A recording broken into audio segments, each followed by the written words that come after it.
En juin dernier, je me suis rendue à Carthagène, en Espagne, afin d'enquêter sur l'exportation d'animaux vers des pays tiers. Le port de Carthagène est le deuxième port européen pour l'exportation d'animaux vivants. On a hier vu un bateau à quai qui chargeait un certain nombre d'animaux, donc d'agneaux et de vaches. Posté sur une colline avec mon collègue Thomas Weiss et les enquêteurs des ONG Fondation pour le bien-être animal et Animal International, nous avons observé le chargement du navire. Du matin au soir, des dizaines et des dizaines de semi-remorques ont amené des milliers de moutons, d'agneaux et de vaches.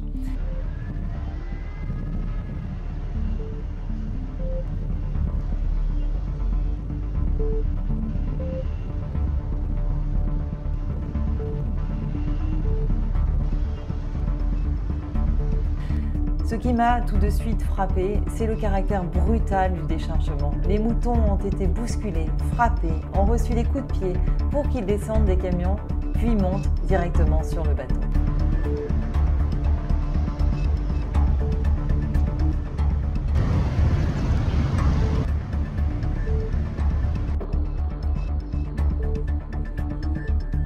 Ce bateau, c'est l'Omega Star. Il est parti dans la nuit, direction le port de Jeddah, en Arabie Saoudite. À l'arrivée du bateau, après 10 jours de traversée en mer, la température extérieure dépassait les 40 degrés, une température insoutenable pour ces animaux. Ces dernières années, l'exportation d'animaux vers des pays tiers augmente, notamment pour des raisons économiques, alors que les alternatives, comme le transport de carcasses, existent.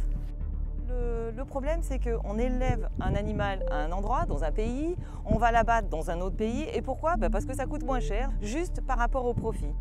Nous avons décidé de remonter la trace des camions qui amènent les animaux sur le port.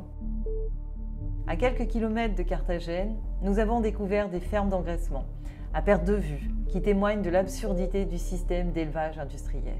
Beaucoup des animaux n'étaient pas nés en Espagne et avaient été amenés des 4 coins de l'Europe, vraisemblablement à un très jeune âge.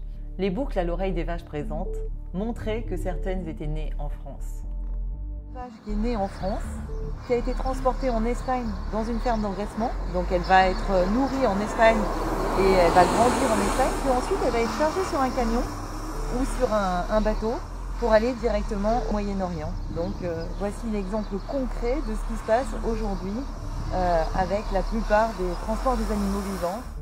Pour lutter contre cela, nous avons mis en place une commission d'enquête au Parlement européen. En janvier, nous allons adopter ces conclusions.